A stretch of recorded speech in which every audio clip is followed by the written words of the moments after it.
Okay, so what's the purpose of the company? To fund mission activities. What's the reason for having many people involved with the same kind of vision? Without a vision, my people perish. I pastor churches. I'm not a pastor. I planted churches. I find it easy to gather a bunch of people who want to believe into a church, especially in areas that are not reached. Ergo, my need to go to China right now. Aaron and I are talking about a mountain where people live in the caves in the mountains. And why the company? Jesse's talking about having trouble getting money to go on missions. I'm having trouble getting money to go on missions. If Byron had an unlimited amount of money, he would go on missions. He's going on missions now. John, you're young. You're marrying Tikanya, the doctor, who's interested in missions and interested in. We are either missionaries or missions, one or the other. And I'm talking about the need to have money. I'm talking about the need to go, and I'm talking about how to get the money. Now, John Wesley said, make all the money you can, save all the money you can, give all the money you can, and go on missions. And he did that, and he started the Wesleyan Church. Or the Wesleyan Church was started based on his endeavors to serve Christ. Now, Jesse Coburn has a church. He's a nail in the ground. He's got a family. He's going to be there tomorrow, where he is. If I found out I could get my knee surgery done in China, I would fly out tomorrow. I need funds. I need tickets. Byron is talking about going to Mexico. He's talking also about going to India. I believe my daughter wants to go to India, and she needs a scholarship to go. She doesn't have the money. We're coming to a place now where the Islamization of America has already happened in many places. Just a couple of days ago, the statues at a Catholic church were cut in half in New Jersey. And it's not the first time it's happened. It's happening all over. And America is no longer a Christian nation.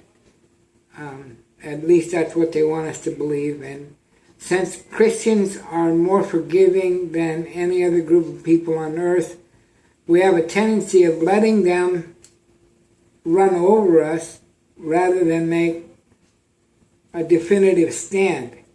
I have lots of information about the Muslims, and I'm involved in hiding Muslim girls who would otherwise be cut up. The female genital mutilation is where they take a young girl and they lay her down and they hold her down, and with little or no anesthetic, they cut and sew her labia major, and they cut apart and destroy her clitoris and her ability to have sex. It's a violent operation. It's happening in New York. They're finding more and more of it because it's not advertised. Little girls come back from vacation and they have trouble walking, and nobody says, well, let me see if you're still a virgin or if you've had your genitals mutilated. Okay, so I think there's a time of war coming, and I think the answer is Jesus Christ.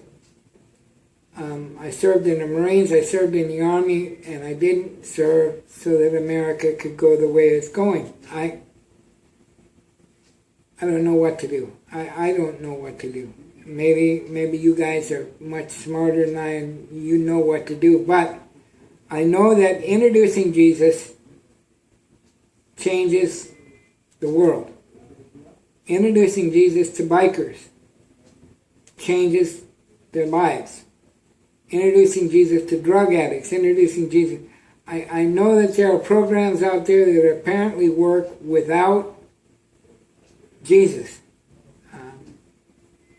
Alcoholics Anonymous, Drugs Anonymous, Cocaine Anonymous, I don't care, but they don't have a tendency of making a whole person who is consciously involved in changing the world for the better. Okay, so a little bit of a sermon there. Why the company? Because we need to support one another in missions. Why us? Why John Hand? Because John Hand is already doing apps. Why Byron? Because Byron is an old fogey who worked in IBM and he's doing apps. Why Jesse Colburn? Because he's a pastor and he's a stable unit in all of this. Why Marceli Watts? Because she has business training and is getting a business degree. Why Bobby Watts? Because for 35 years I've been running around gathering support, going out, planting churches, and making changes. Aaron Liu is a disciple of mine from 23 years ago. He was a student at one of our mission operations. This is video 2, and I'm going to make video 3 in a minute. I would like you to email me or chat with me or do video conferencing, but this cell phone thing is going to be on our watches. It's going to be in the air in front of us, and it's going to change the world. We're either going to be a part of it or we're going to wonder why we didn't do something. But right now is a cutting edge time. Okay, I'm going to stop this one and we're going to go on from here.